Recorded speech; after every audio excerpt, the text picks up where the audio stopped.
A lot of this isn't going to make sense to you, and I'm sorry about that. I'm just going to start at the beginning, with the house.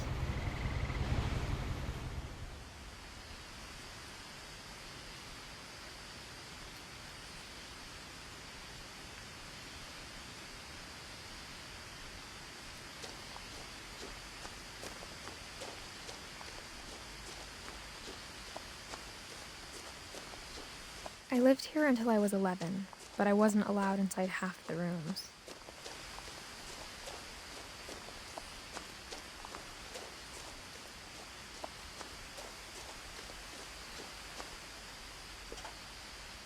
Inside the mailbox were bills from 7 years ago, marked urgent, open immediately.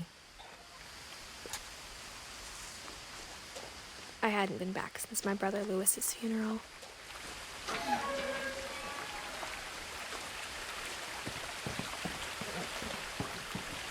In her will, my mother left me a key, but didn't tell me what it unlocked. Maybe she thought I'd know, or she thought that the mystery would be enough to bring me back.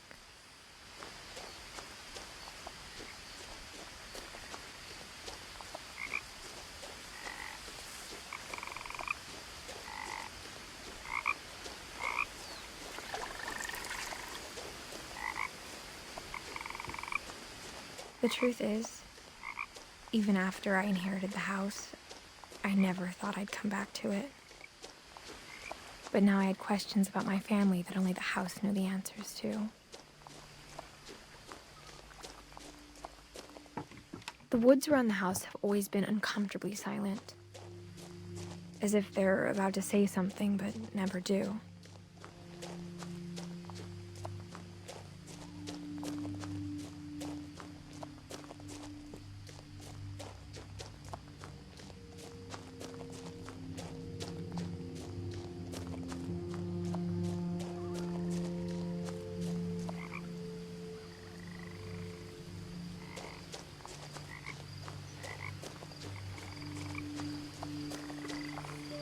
The house was exactly like I remembered it, the way I'd been dreaming about it.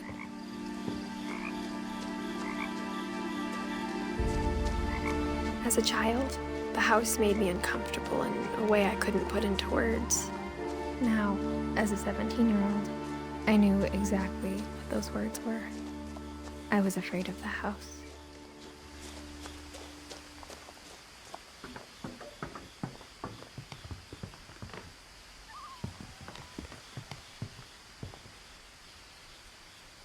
I hoped the key might unlock the front door. It didn't.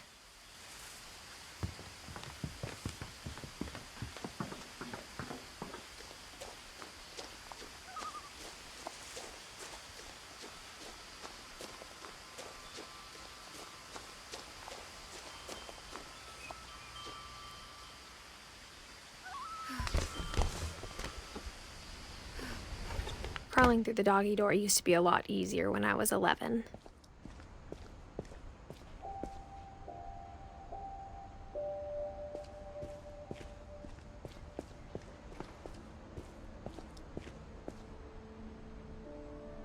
The power had been turned off the night we left. For the first time in years,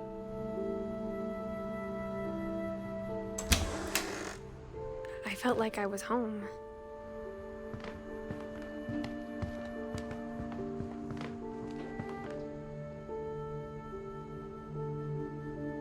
But instead of a family, there were just memories of one. Like how only one restaurant would deliver to our house, so we had Chinese a lot. Or how after Lewis started working at the cannery, we all got sick of eating salmon, except our cat, Molly.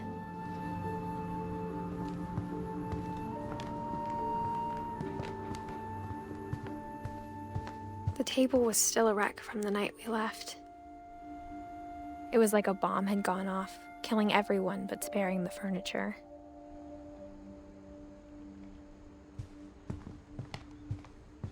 Nothing in the house looked abnormal. There was just too much of it, like a smile with too many teeth.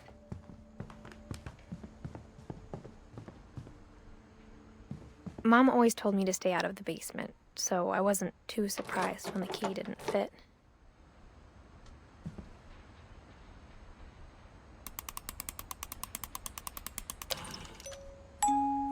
Great-Grandpa Sven built a music box for Barbara, along with the rest of the house.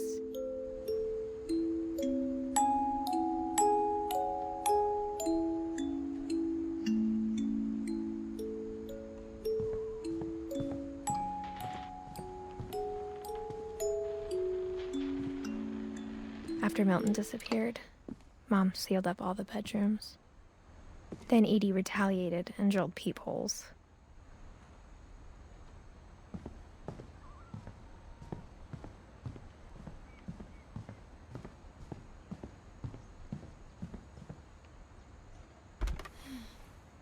The last time I was in Edith Sr.'s room, I was 10 and she was painting my portrait.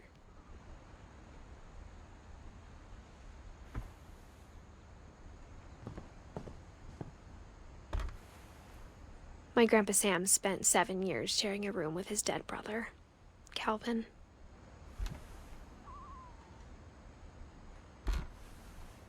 As a kid, I just assumed every house had peepholes and sealed rooms you weren't allowed inside of.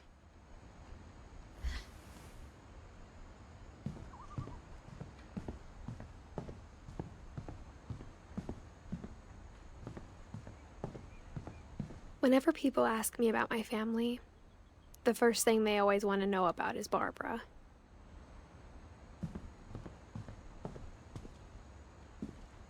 Mom must have locked the third-floor stairs on the night we left. Edie's father, Odin, built the original house.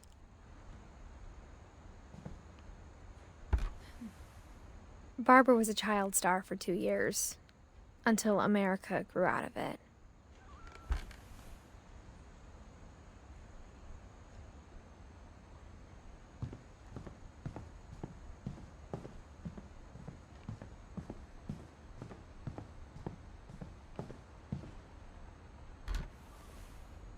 Molly always seemed like a girl I could imagine being friends with, if she hadn't died in 1947.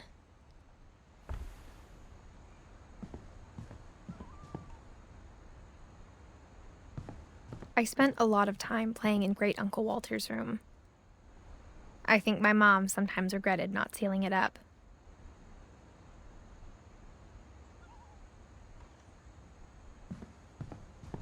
Lewis told me there were secret passages, but I never believed him.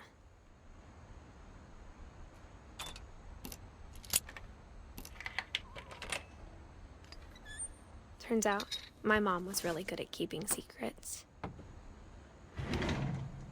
Now it was time to find out what my mom had been afraid of.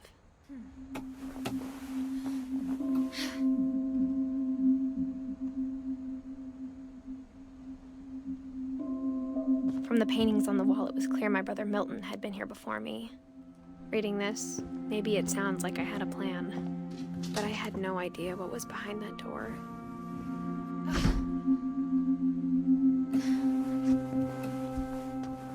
Just like I had no idea where all this was gonna lead.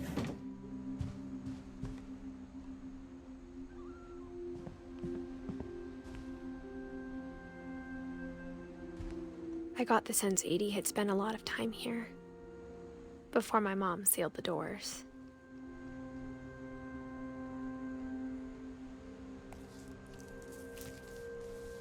December 13th, 1947. Dear Diary, I'll be gone soon, but I wanted to tell somebody about what's gonna happen. It started when Mom sent me to bed without dinner. I woke up and I was starving, so I looked around for something to eat. My Halloween candy was all gone.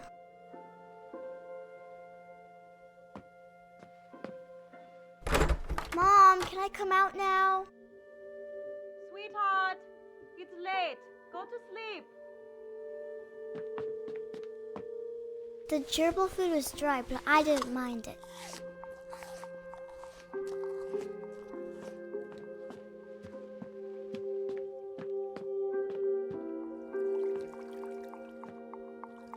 I thought about eating Christopher, but I held back.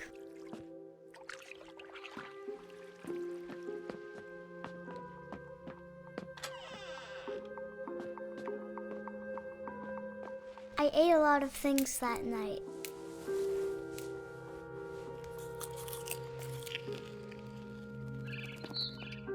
I kept eating and eating.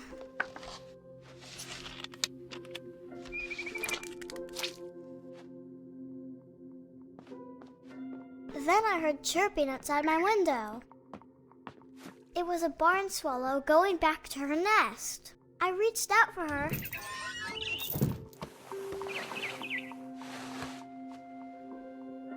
And suddenly, I was a cat.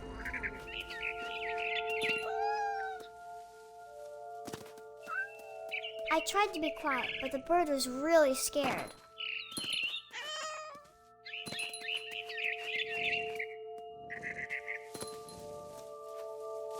Mom and Dad didn't even look at me.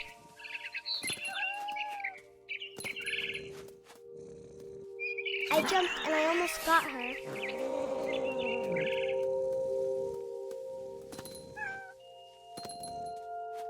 I could tell she was getting really tired. Now I was up in the big tree. I promised Dad I wouldn't climb it anymore. All I cared about, I gobbled her up. And suddenly, I was an owl. First, all I heard was the wind. Then I heard little teeth nibbling in the grass.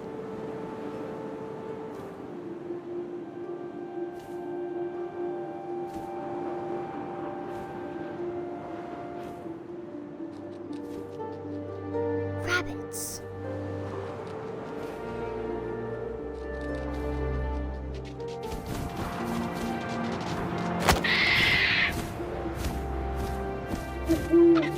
I imagined his face looking up and seeing mine through my talons.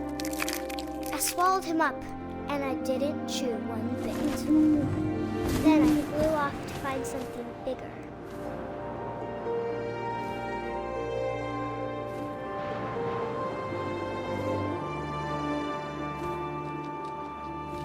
A mama rabbit.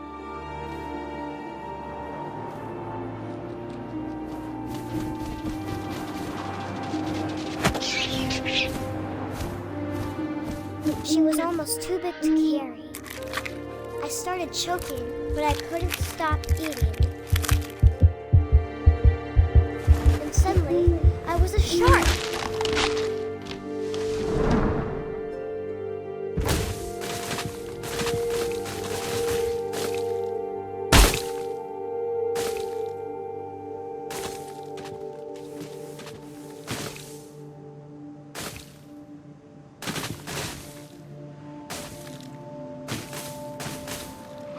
I rolled off a cliff and into the ocean. Now, I was hungrier than ever.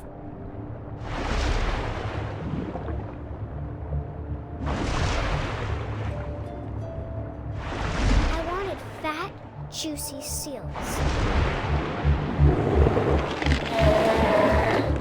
I tore off her flipper, and it tasted really good.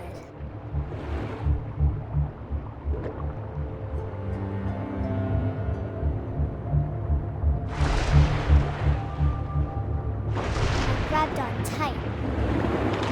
When I was so hungry, I jumped out of the water. When I opened my eyes, everything had changed. Now I was a monster, and I smelled people everywhere.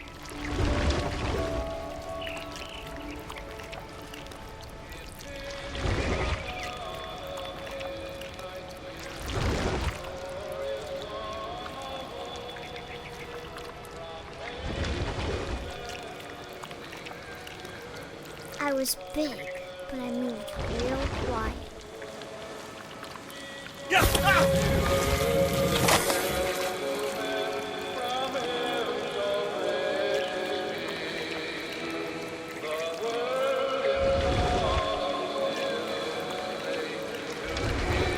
I wanted to stop, but also I didn't.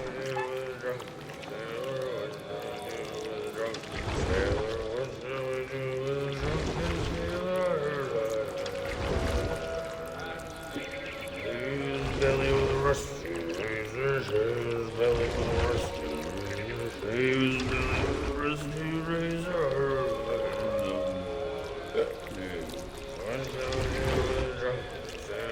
the last passenger, I was still hungry. Across the water, we smelled of the moon, something I had to have, so I swam towards it.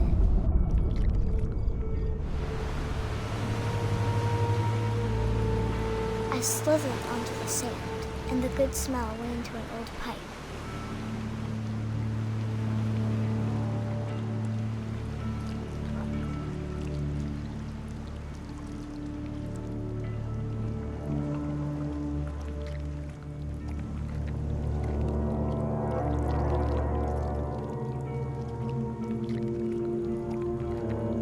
I got closer and closer.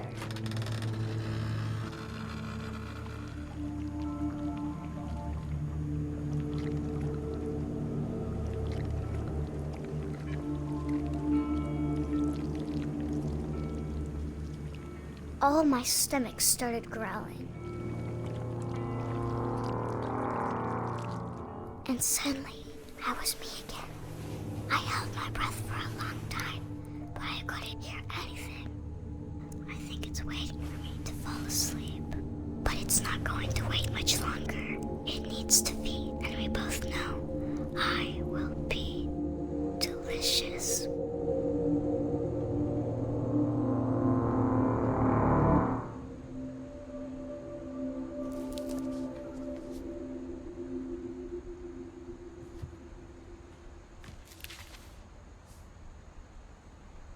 I'm not sure if I believed all of that, but I'm sure Edie would have.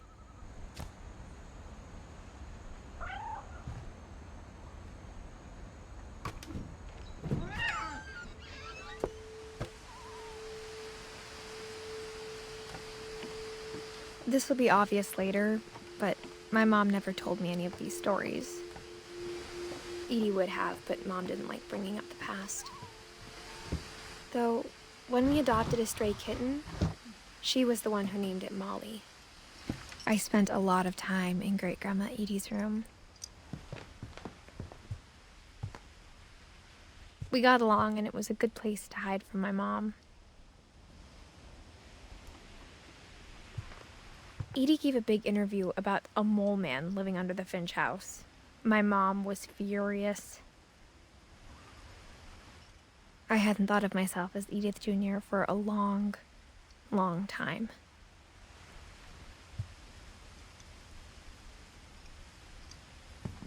One summer, they evacuated the island, but Edie refused to go. For a few weeks, she was a celebrity.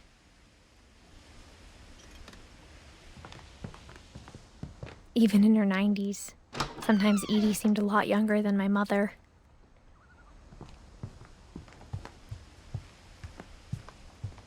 Her room was like a museum.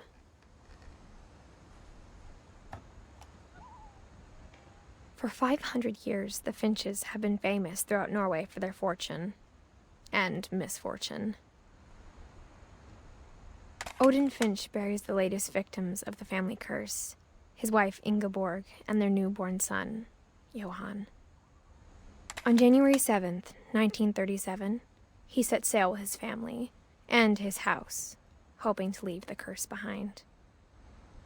But 40-foot waves off the coast of Washington send the house and Odin to the bottom of the sea. Odin's daughter Edie, with husband Sven and baby Molly, step ashore on their new home, Orcas Island. Odin Finch is the first to be buried in the new family cemetery. His daughter Edie is already dreaming of a new Finch house.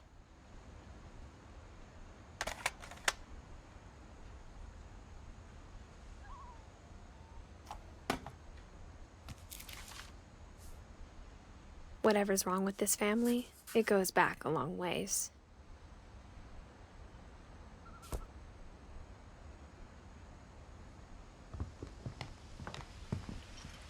Louis died a week before we left, but Edie had already started to memorialize him.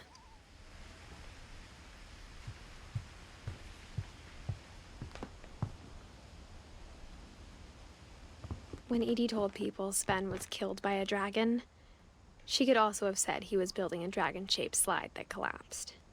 She could have, but she didn't.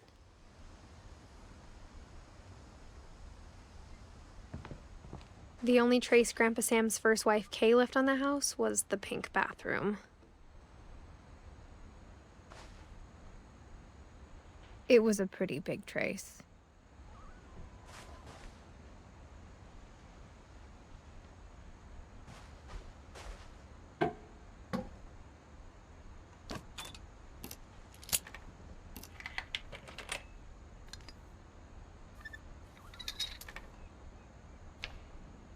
There's a secret in this bathroom. It's in the last place you would look. It isn't in the cupboard. It's hidden in this book.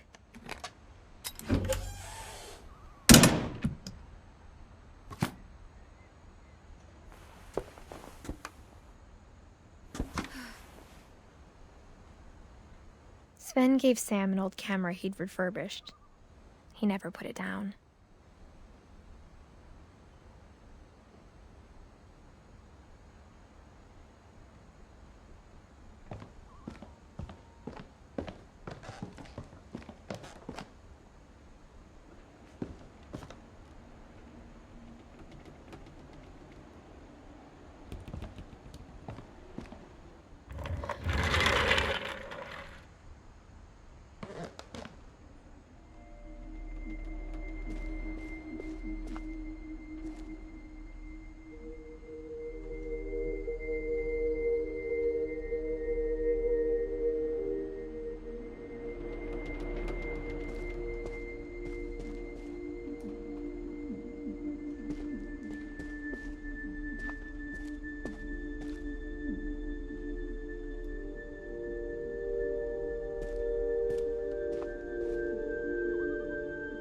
I knew Grandpa Sam had a twin.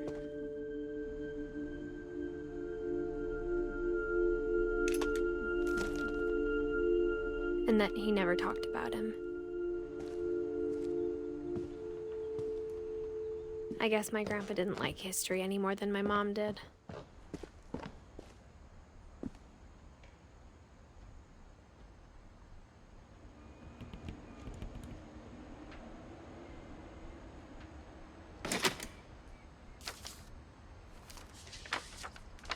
How I Want to Remember My Brother by Sam Finch. The thing I remember is that when he made up his mind, that was it. My brother said he'd die before he ate another mushroom, and he did. At Barbara's funeral, we swore he'd never be afraid again, and he wasn't. I think Calvin always wanted to fly.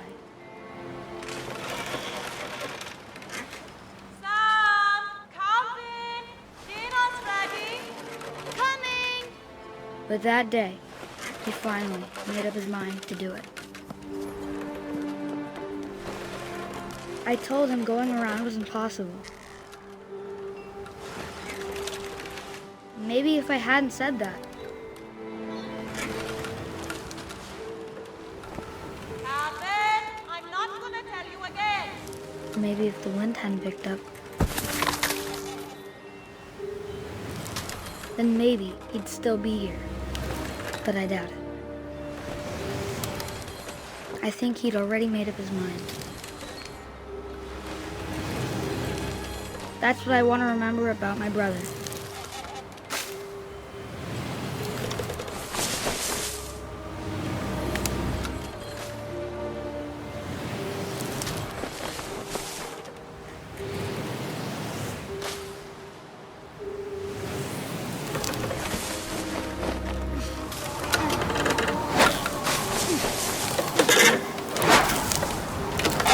The day he made up his mind to fly.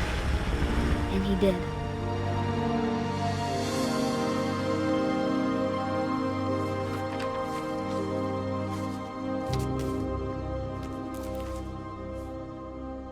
Calvin's story felt strangely familiar.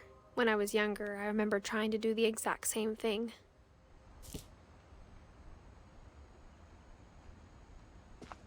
After the funeral, Edie roped off Calvin's half of the room.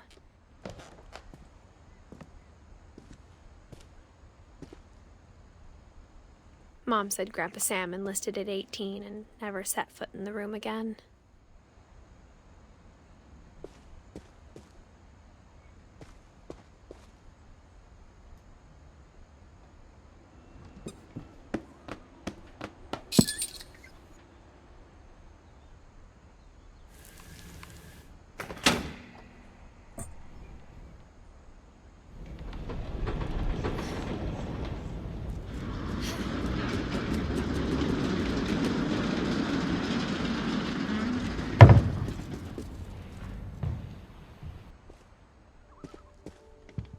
The passages were a pretty tight fit.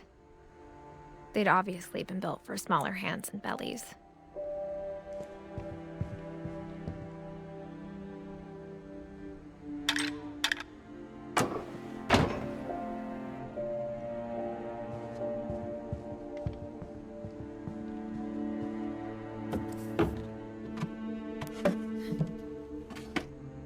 Growing up, I always thought of Barbara as a child star.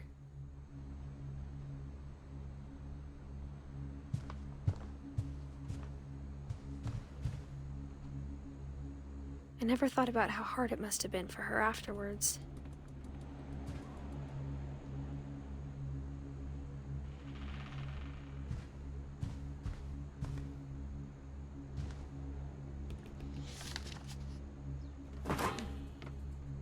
Of all the stories people wrote about Barbara's death, I'm surprised Edie saved this one.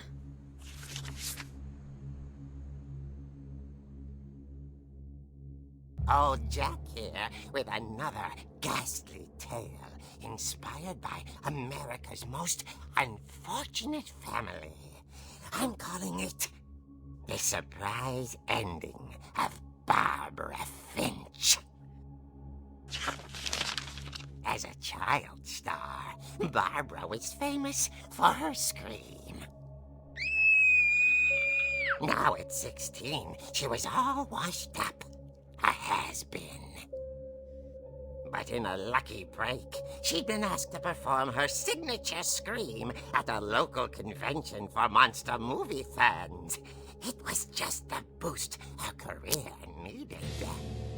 Unfortunately, her scream hadn't aged well.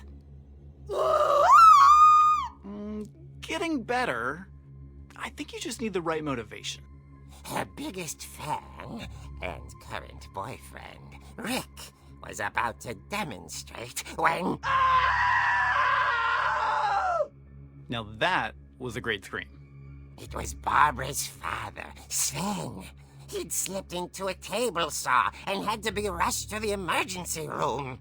So Barbara got stuck babysitting her youngest brother, Walter.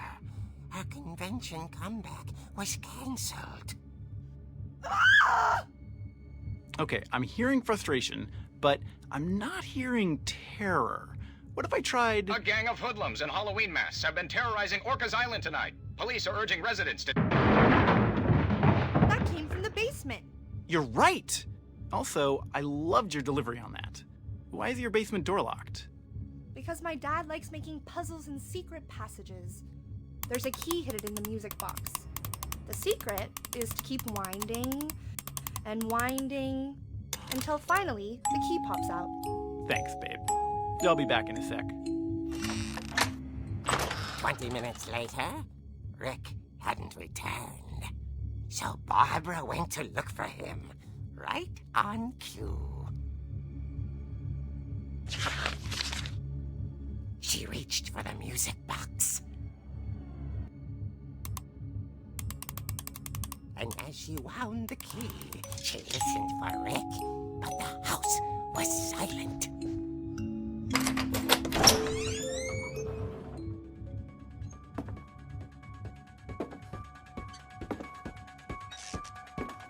She found Rick's crutch and imagined the worst.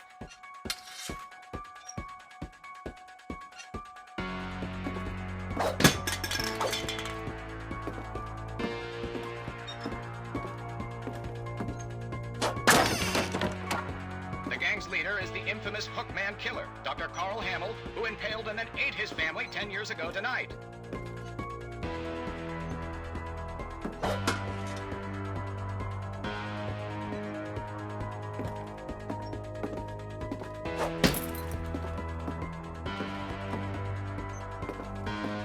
old fridge rattled and grew still. Oh dear! Oh! Rick? Barb, relax. I was just trying to scare you to help you find your scream. Well, I'm not scared, Rick. I'm furious. Then act furious. All I'm getting from you now is that you're hurt and confused and you... She threw him out, but she kept a little something to remember him by. Barb, have you seen my other crutch? And she was still holding it when she fell asleep watching the late picture show. Hours later... Barbara! Walter, what's going on up there? Ah! Okay, I'm coming up, but if this is a trick, you're dead, Walter.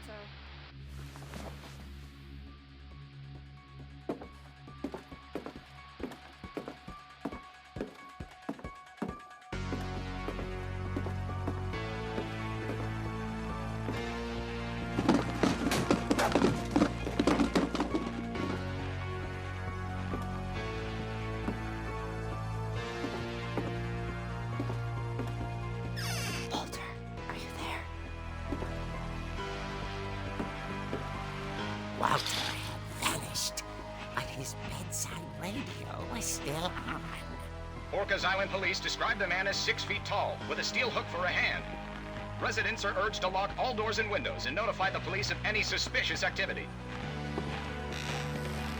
Barbara turned, saw the hook man, and was speechless.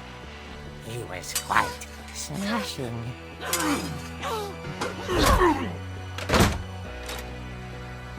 And he was.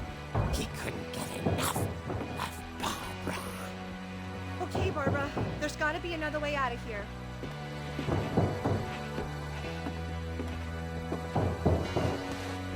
That night, she played her part beautifully.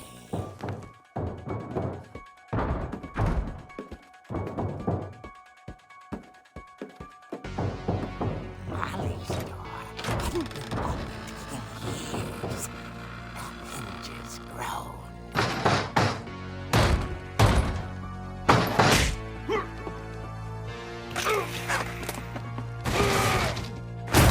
He wasn't moving, but she sensed the story might not be over yet.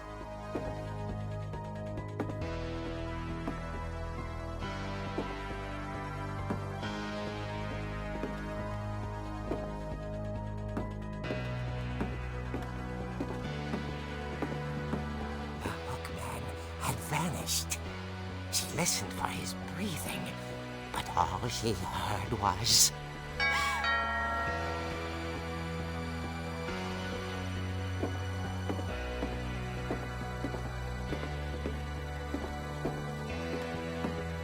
At the door, she heard whispering. It was coming from inside the house.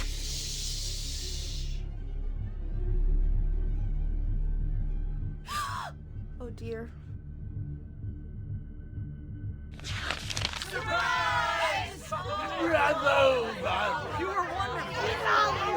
monsters had come to surprise her. For Barbara, it was a dream come true. Then she saw what kind of monsters they were, and she realized what was about to happen. She was going to be famous. And with her final breath, Barbara Finch gave the performance of her life.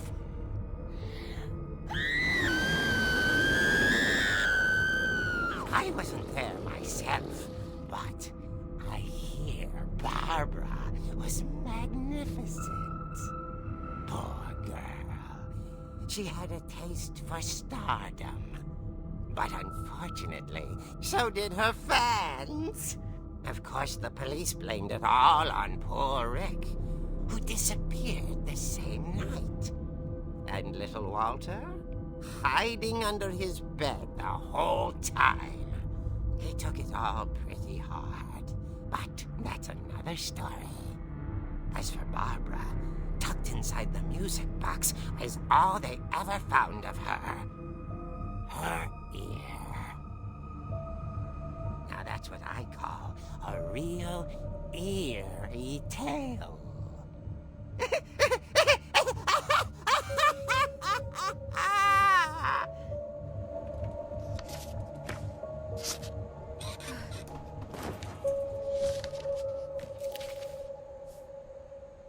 Edie told me all Barbara wanted was to be remembered, as absurd as that comic was. Maybe what Edie saw was a happy ending.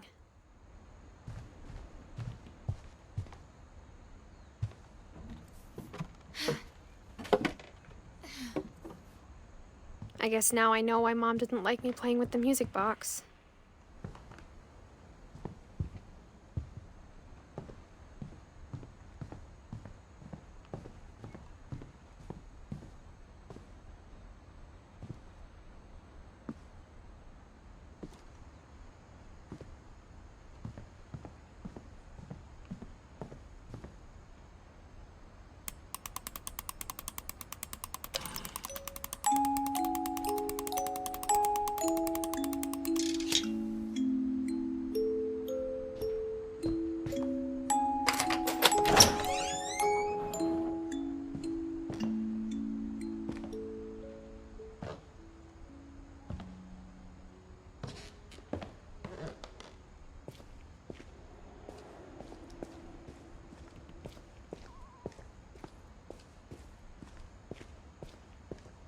Mom said the basement was off limits, unless I wanted another tetanus shot.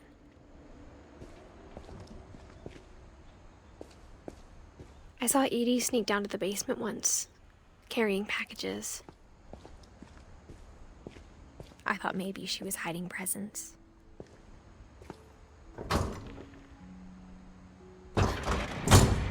It turned out she was hiding a lot more than that.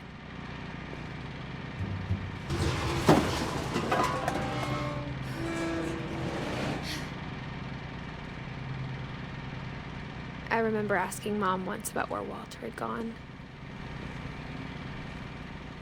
She said after Barbara died, he got as far away as he could. If there's a pattern in all these stories,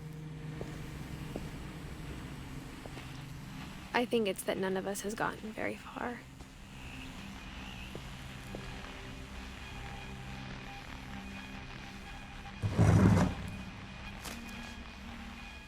Goodbye, everyone. I can't believe I've been down here for 30 years. On that first day, after the shaking started, I didn't think I'd survive a week.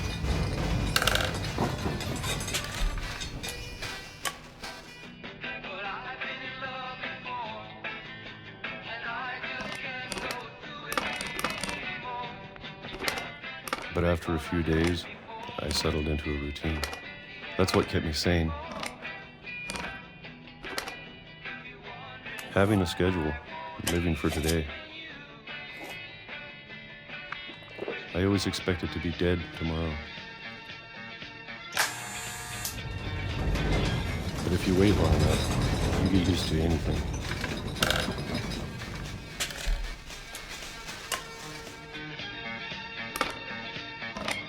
Even a monster on the other side of the door starts to feel normal. Almost friendly.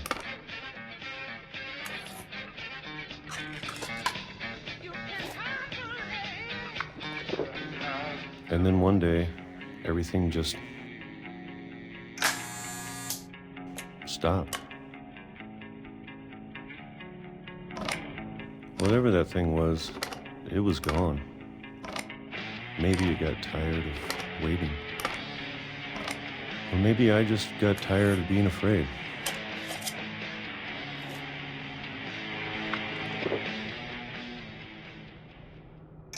It's been a week now, the longest in 30 years. I'm done waiting. I have to leave while I still can.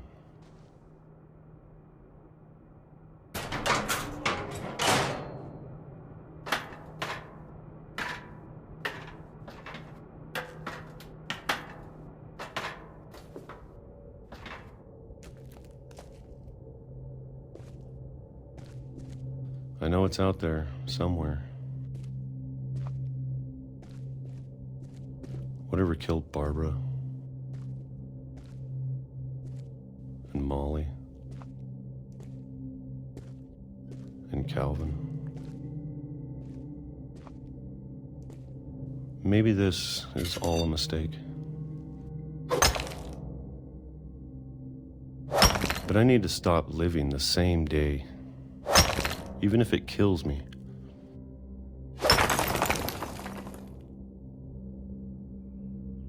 Whatever's out there, I want you to know I'm ready for it. I'm going to appreciate all of it, especially the food. I don't mind if I only have a year left, or a month, or a single week. I'd be happy with one more day. I can already imagine the sun on my face.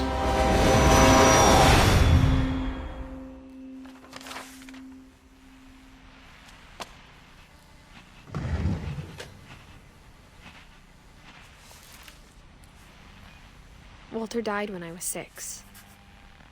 I can't believe my mom never told me he was down here. I'm sure my mom was trying to protect me.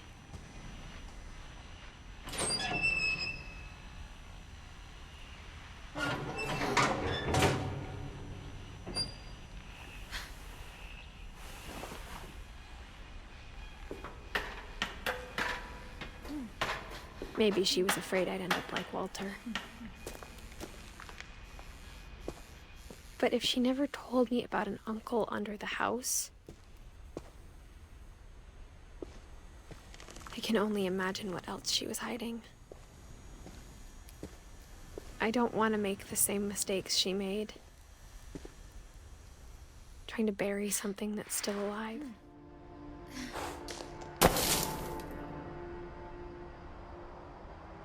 Now that there's only one of us left, or maybe 2, I thought it was time I heard the stories for myself and found out what happened to everyone else. But now I'm worried the stories themselves might be the problem. Maybe we believed so much in a family curse, we made it real.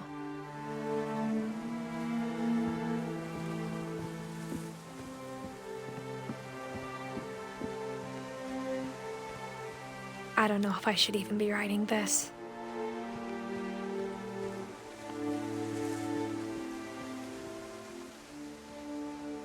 Maybe it'd be better if all this just died with me.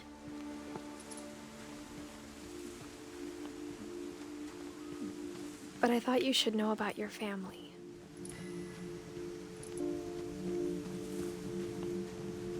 And the history you're a part of.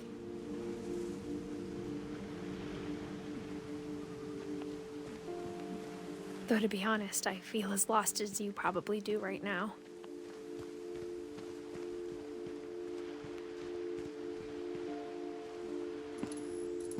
I think the people in these stories believed them, for what that's worth.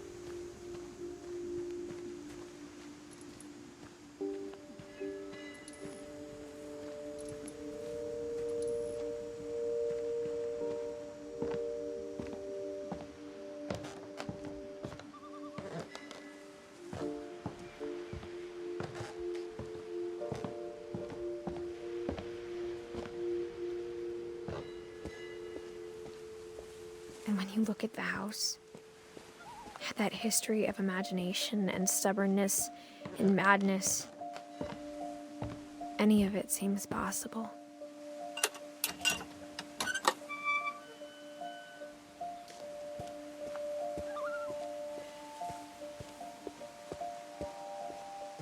I think we've been surrounded by death for so long, we've just gotten used to it. What kind of family finishes building a cemetery before starting the house?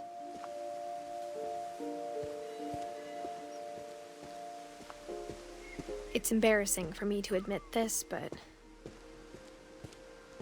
the pet cemetery made me more uncomfortable than the human one. 3 of the gerbils were mine, and 2 had been my fault.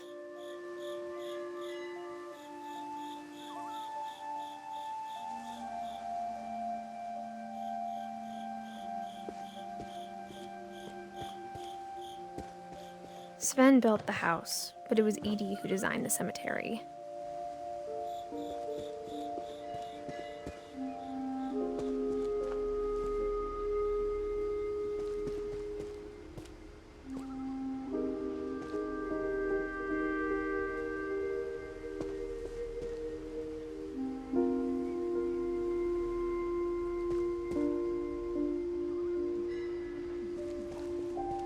I'm sure Odin's monument had been Edie's idea. My mom was always trying to move on, but for Edie, the past never went away.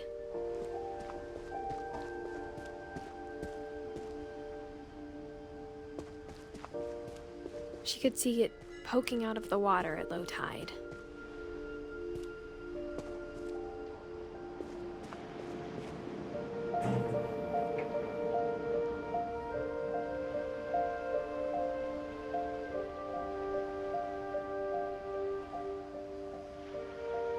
Edie said she dreamed about the old house every night.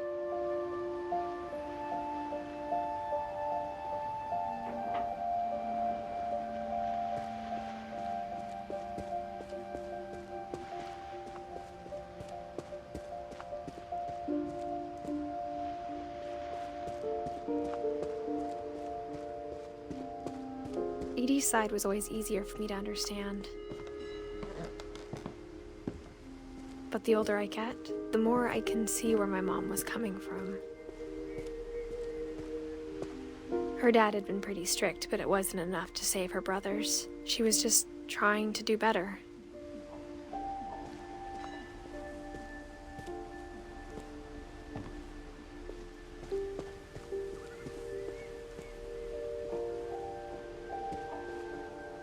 She lost 2 of her brothers, just like I did. I get why she tried so hard to protect us.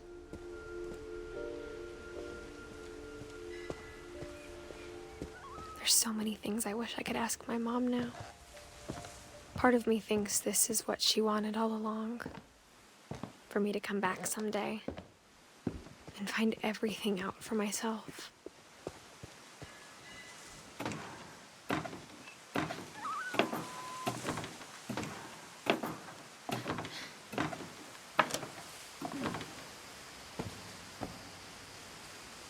But looking back on it now,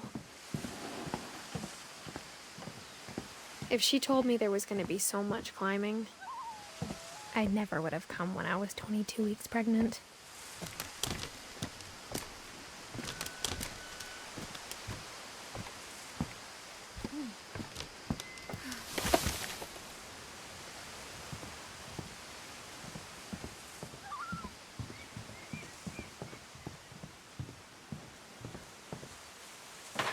I never met Grandpa Sam, but I think he and my mom had a lot in common.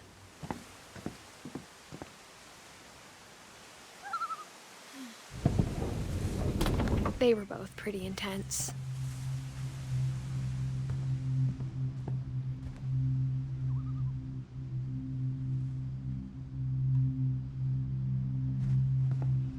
Instead of hiding from death, Sam seemed to go out of his way to meet it.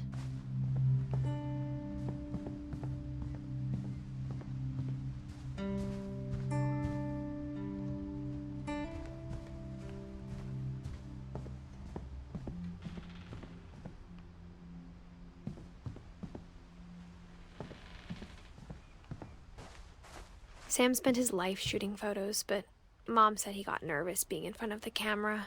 I guess we're all afraid of something.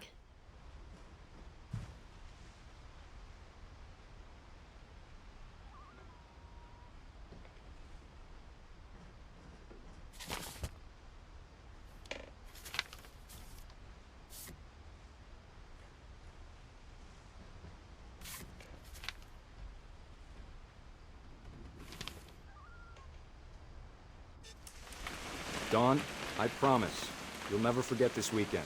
Yes, sir. These memories are gonna last a lifetime. Am I gonna have to shoot anything? It's a hunting trip, Dawn. Shooting is strongly encouraged.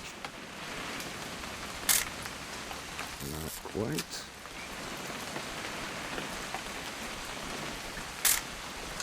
Shouldn't we be leaving? Just want to get a shot of you, Dawn, then we can take off. What? Perfect. It's gonna rain the whole weekend, isn't it? I will never forget this weekend, Dad. That's the spirit. Okay, got it. I'm gonna take some pictures, okay? Just be careful. That camera's older than you are. Aw.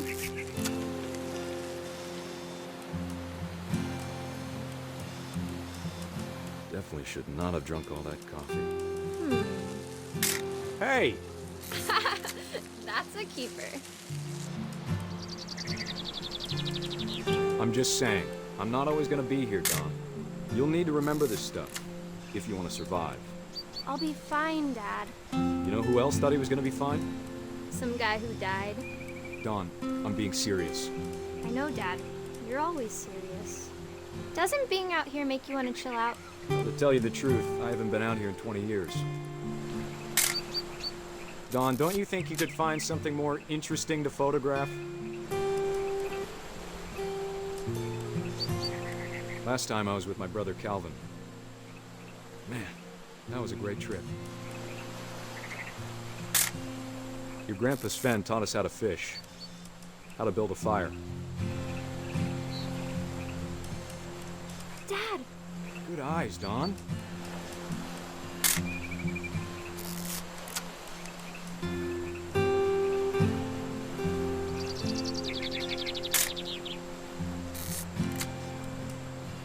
Before you take the shot, let me get a picture of you.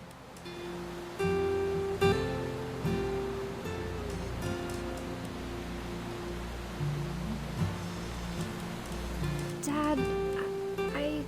Just breathe. Let me get behind you. Do I have to do this? Dawn, you don't have to do anything. But if you want to survive, you'll need to be strong. Great shot, Dawn!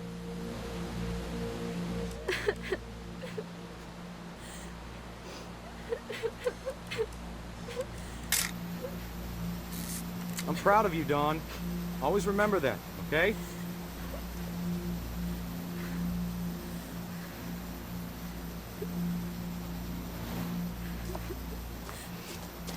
Sorry, Dawn. Just gotta reset the timer.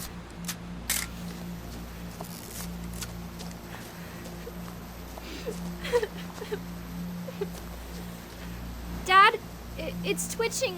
I think That's it's totally sick. normal, Dawn. Just focus on the camera. Try not to think about... Dad!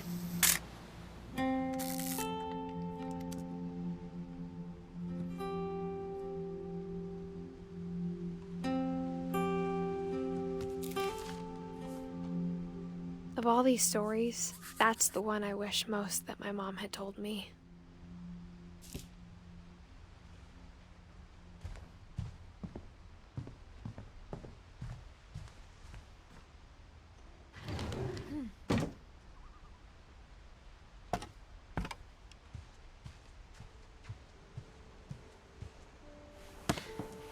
After Sam died, my mom and Edie got really close. They'd both lost a lot.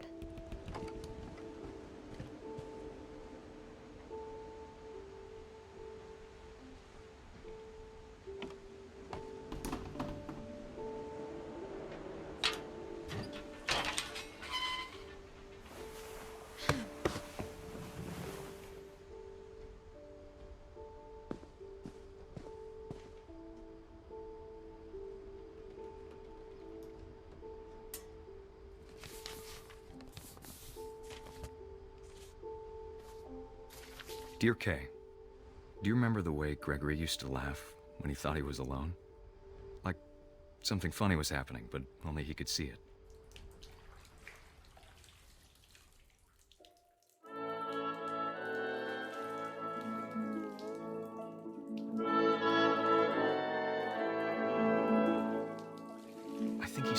as the rest of us don't.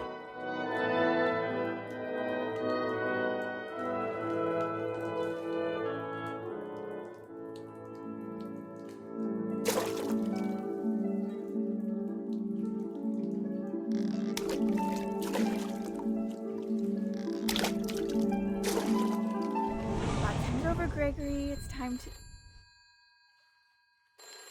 Hold on, sweetie. Hello? Sam, I told you I don't want to talk right now. I wonder what he saw. What his world was like.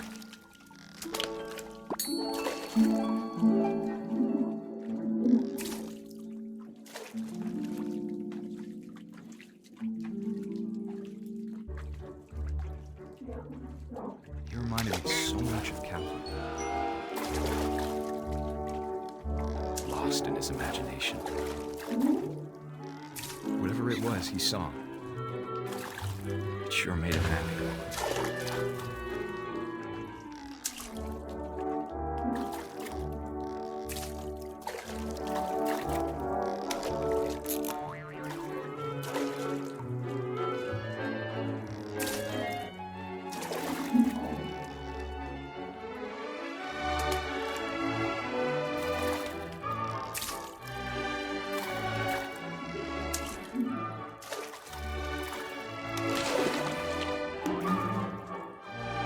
How silly it sounds.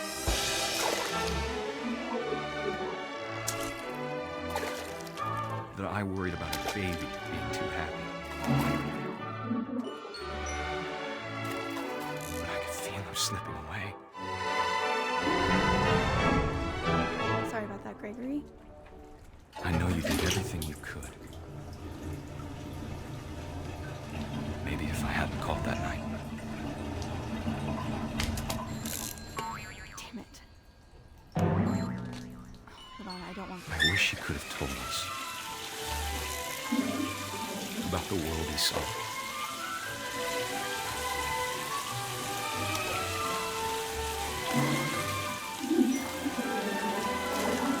There's so much I don't understand about Gregory,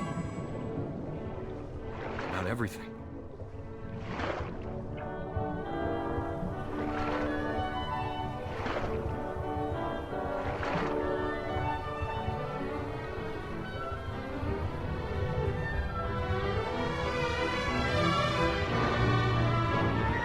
What happened wasn't your fault.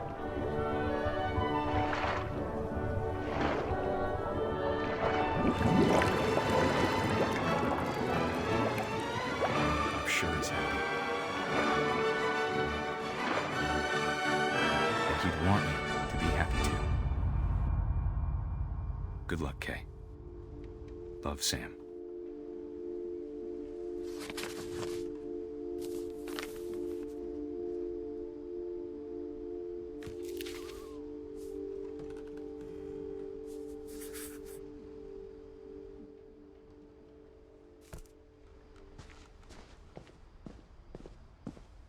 I can't imagine my mom ever writing poetry, and yet...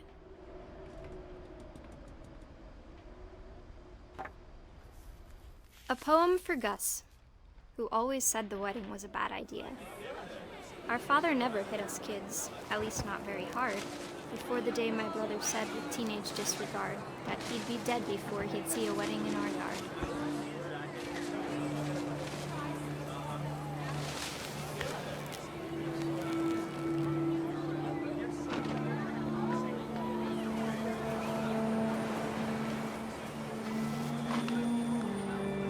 Father made him come, of course, but Gus stood far apart, just flew his kite and bottled up the storm inside his heart.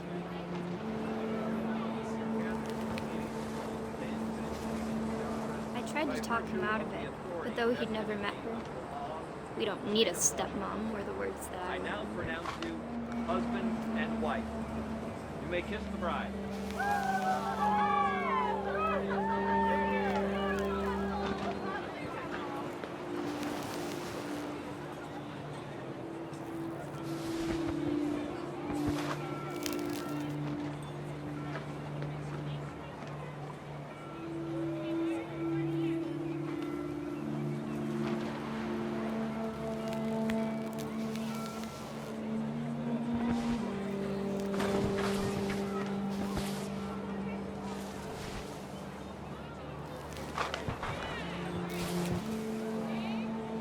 When the time for photos came, Dad ordered him to Come here. But Gus declined and as a sign held up his middle finger.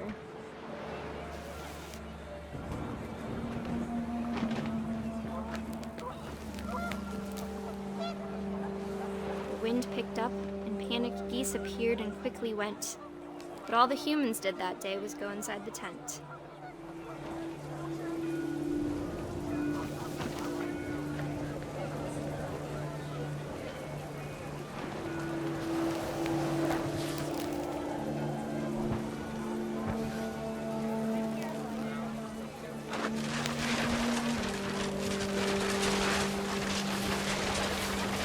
The rain came down in buckets then, but no one seemed afraid that nature might destroy the tent our dad had crudely made.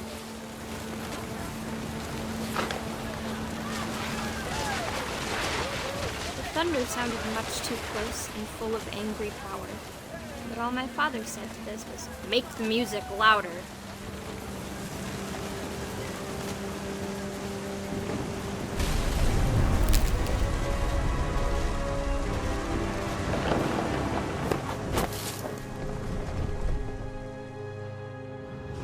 I wish that I could truly say I thought about you on that day. Out there on the beach alone, just you, the wind, the sea, and foam. But I didn't, until we found you.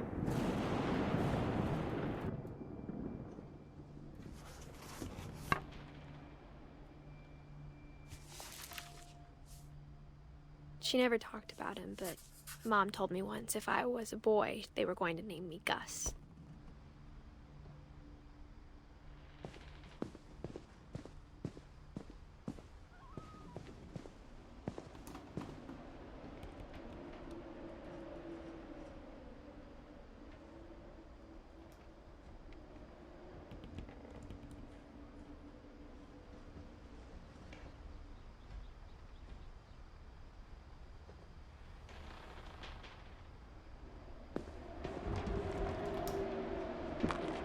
My mom moved up to the loft after her brothers died.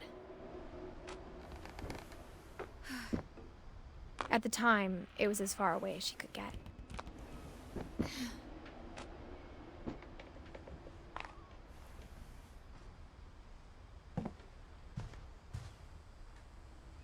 Religion was another thing my mom never talked about, but I think it helped her a lot after her dad died.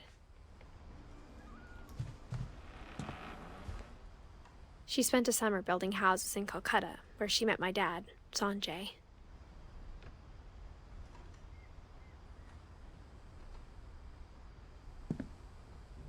My mom moved to India a week after graduation and got a job teaching English.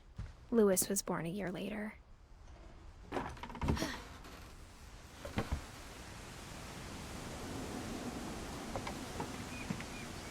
When my dad died, I don't think Mom knew where else to go.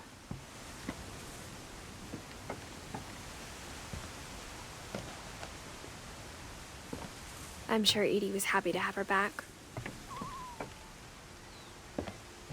The house had to get a little bigger, but Edie was used to that.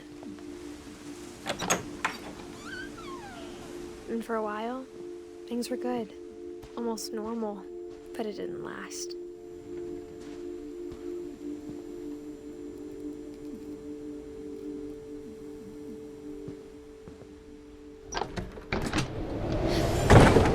The beginning of the end was Milton's 10th birthday, when Edie gave him a castle.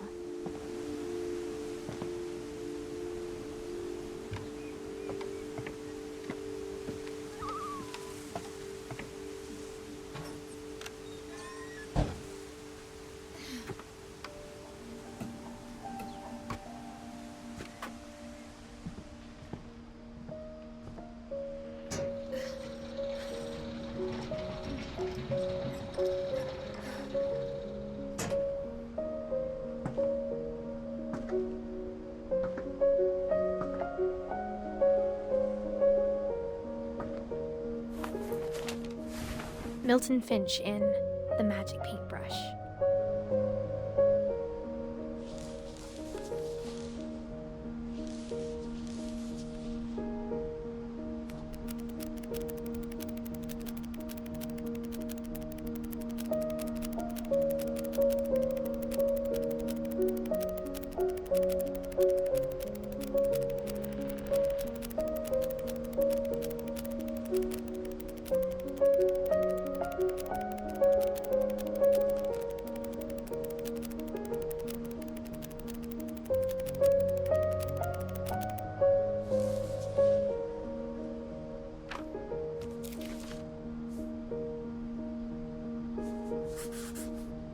I was 4 when Milton disappeared.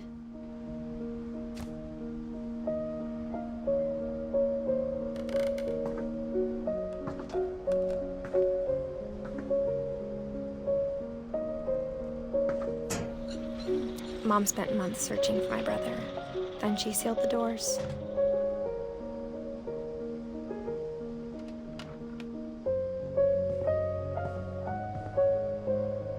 Whatever Milton had found in the house, Mom didn't want it getting out.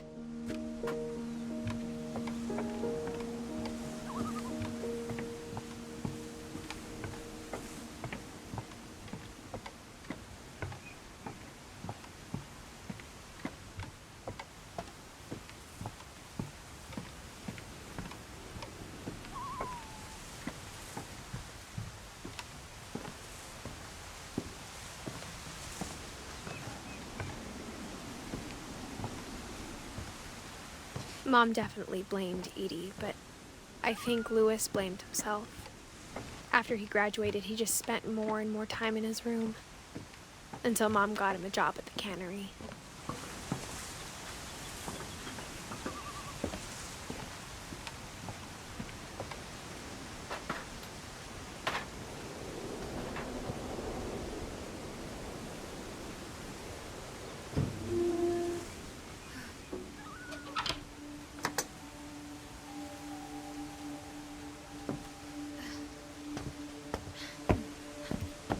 Louis's room smelled very, very familiar.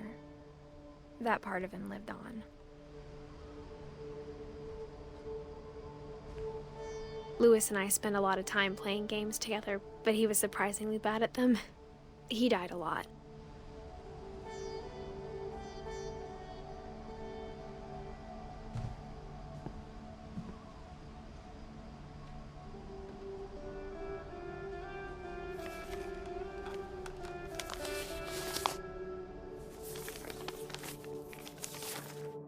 Dear Mrs. Finch, as Louis's psychiatrist, I can understand your desire for an explanation. As I see it, the trouble began in January, shortly after we convinced your son to seek treatment for substance abuse. Newly sober, I believe Louis first noticed the monotony of his daily life.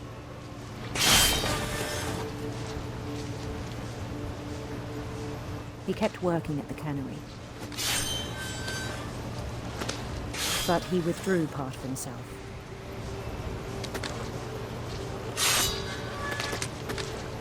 In our sessions, I saw the same behavior. His mind began to wander. I asked him to describe it. He said he started small, imagining a labyrinth. He'd feel his way about.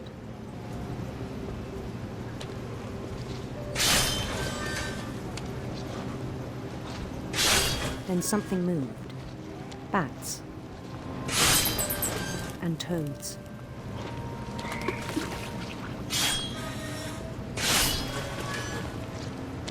And things that have not names.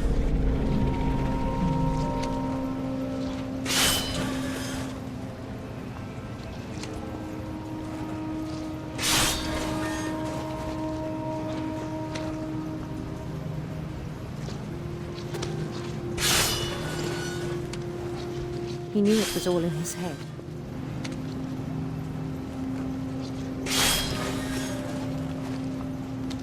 But he took it very seriously. I had hoped he'd find himself.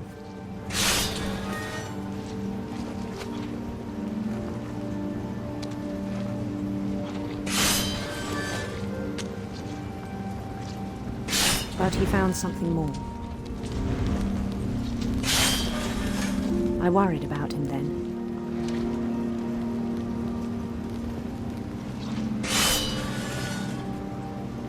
Daydreaming at the cannery. I spoke with his boss. But he said Louis had become a model employee. Methodical, tireless, focused. Like a whole new Louis. So I let him go on.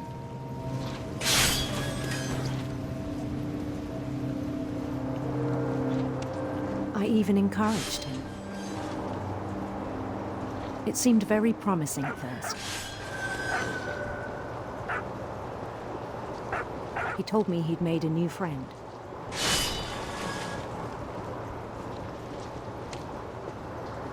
On the edge of a city he named Louis Topia. He built the city up slowly, brick by brick. Then he made musicians.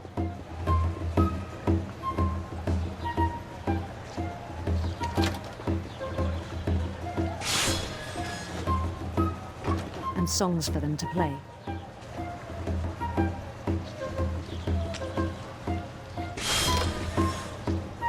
He talked about starting a band.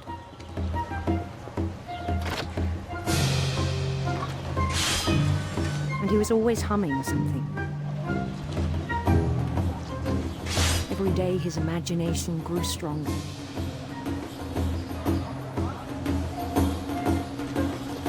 He no longer spoke at the cannery. But his chopping was as reliable as ever. Then one day it struck him that all the cheering crowds, even the stones under his feet, were all in his imagination, so he could do whatever he wished.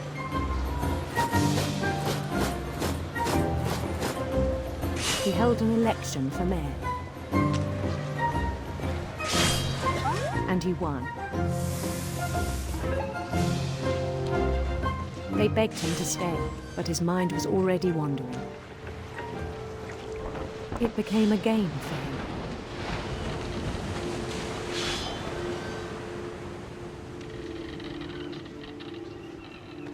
He'd conquer a city, then immediately push on.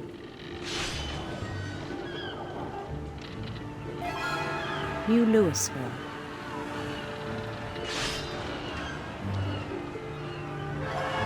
St. Louis. He started drifting away from our reality.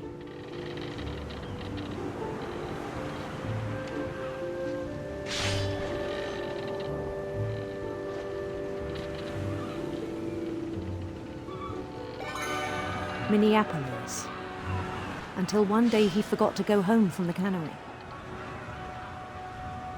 Even as his mother pleaded with him, part of Louis kept sailing on.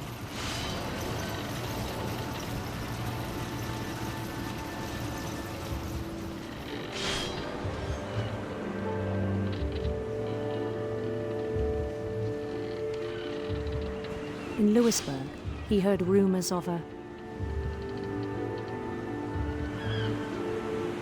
handsome queen.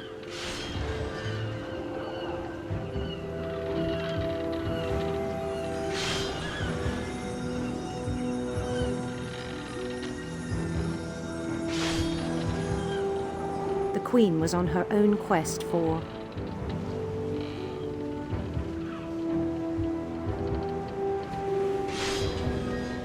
sinister serpents.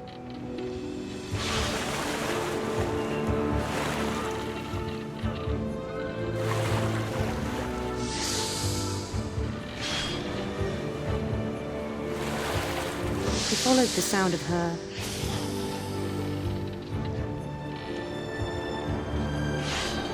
silver harp.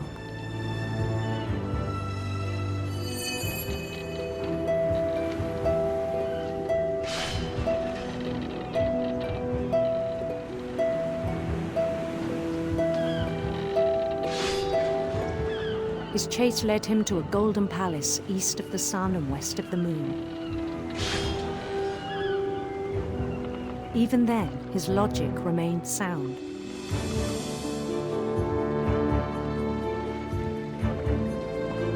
He knew the world was all in his imagination.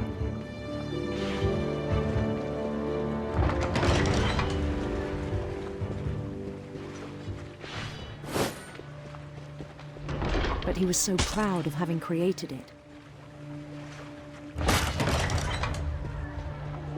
In his own eyes, he'd become something greater than a king.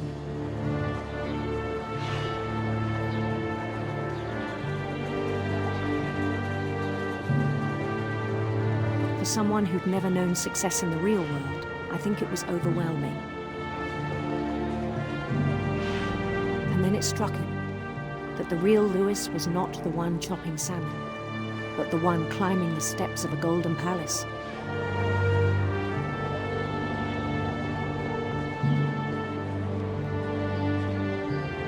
My imagination is as real as my body, he told me. It was hard to argue with him.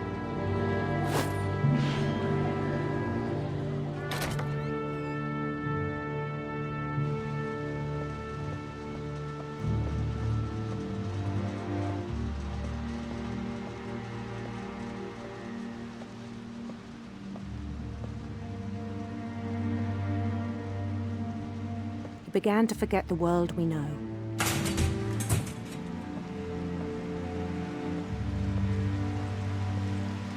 I think it pained him to remember Lewis, the cannery worker.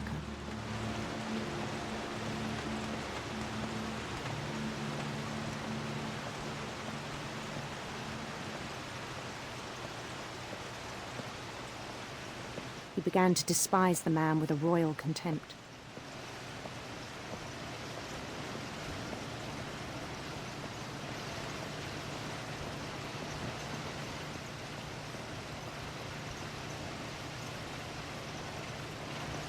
I still thought I could save him.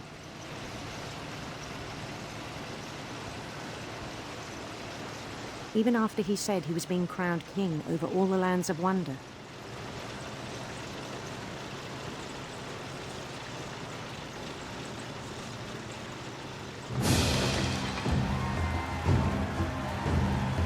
The palace would be packed with his companions.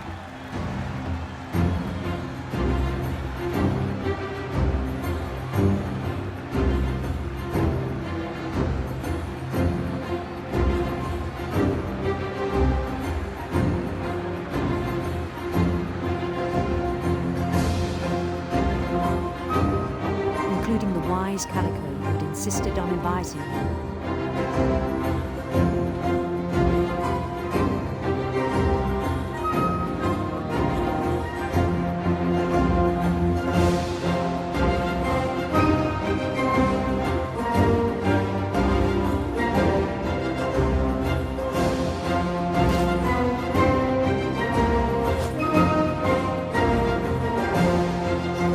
His queen waited, holding his crown.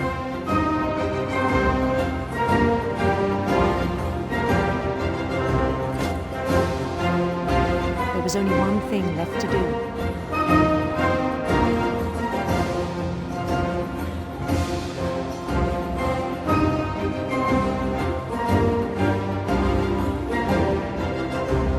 Bend down his head.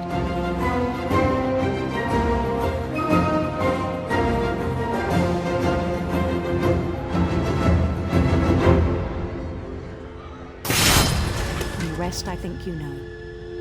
Mrs. Finch, your son was a kind man who will be missed by all of us who knew him.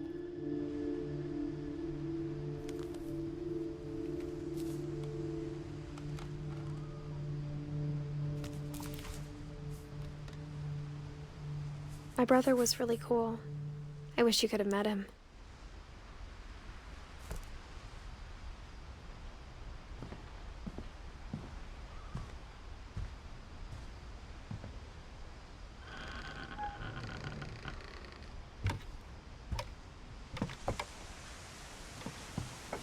On the way back from Lewis's funeral, my mom told me to start packing. She waited until the day before we left to tell Edie. I'm not sure if she wanted to make it easier or harder.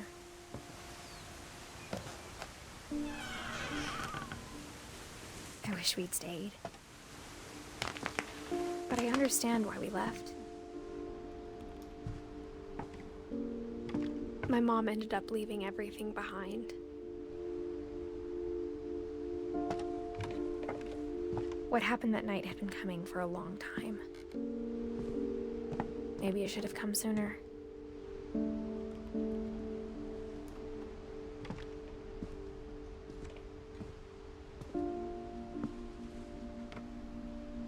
But it had to end one way or another. All that's left now is to tell you about that last night.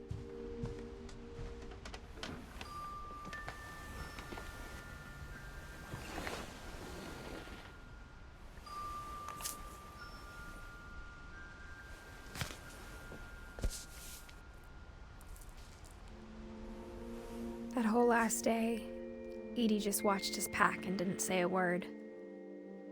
Until supper, when she raised her glass and said, "To our final night together, and all our final nights apart." Grandma, you know what I said about alcohol.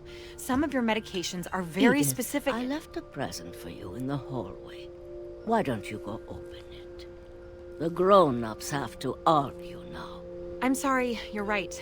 We're all leaving tomorrow. Let's just enjoy our last... I'm not leaving. Edith, you're excused.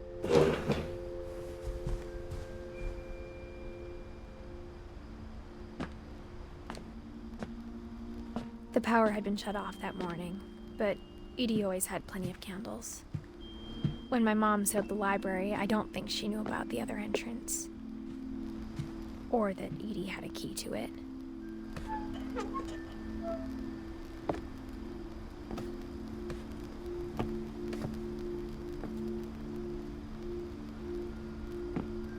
That thing you're afraid of isn't going to end when you leave the house. Edith has a right to know these stories. My children are dead because of your stories. I think it's best if Edith and I leave tonight. We'll have the nursing home send a van for you in the morning. Okay?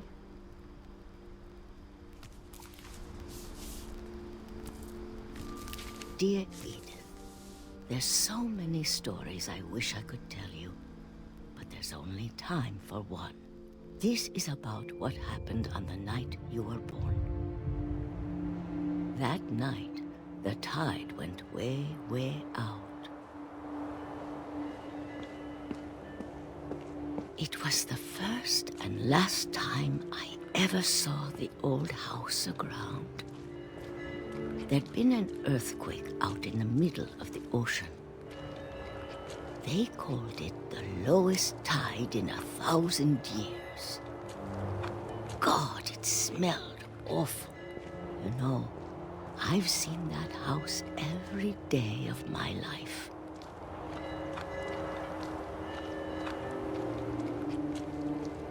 But I never thought I'd go back to it.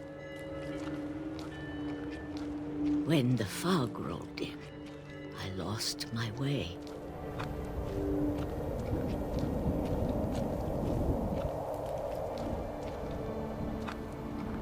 I got turned around.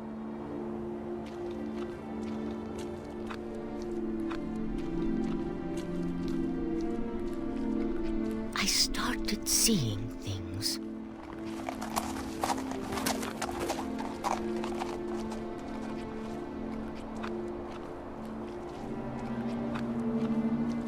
Things I'd forgotten had ever existed.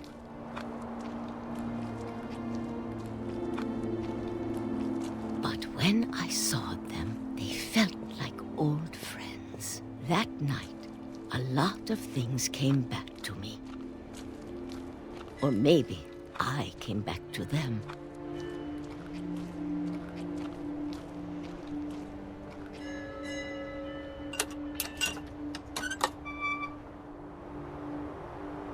Things I can't explain, but that I need you to try and... Edith, what are you doing in here?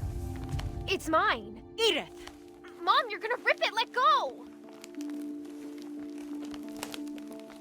I kicked and screamed, but Mom dragged me to the car.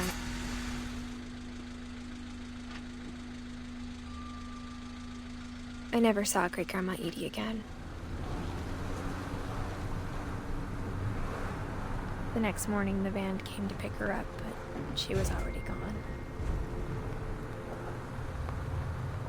After that, we moved around a lot.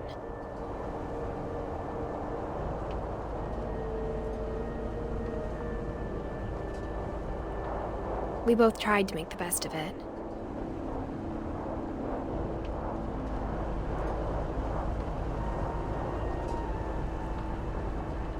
A few years went by.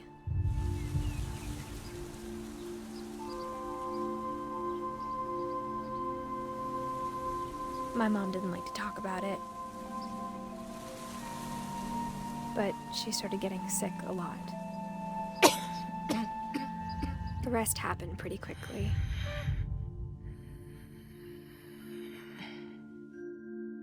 She got better for a while,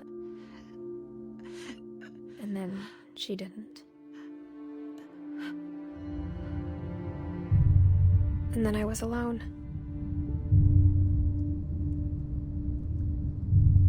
The last Finch left alive.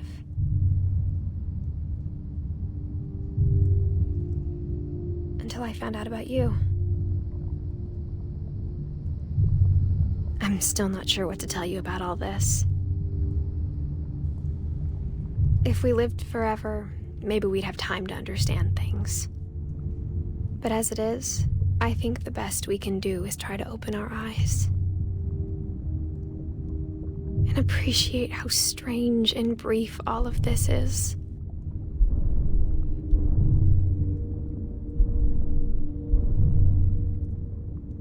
This journal was supposed to be for you. But now I hope you'll never see it.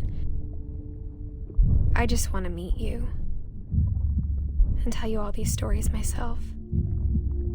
But I guess if you're reading this now, things didn't work out that way.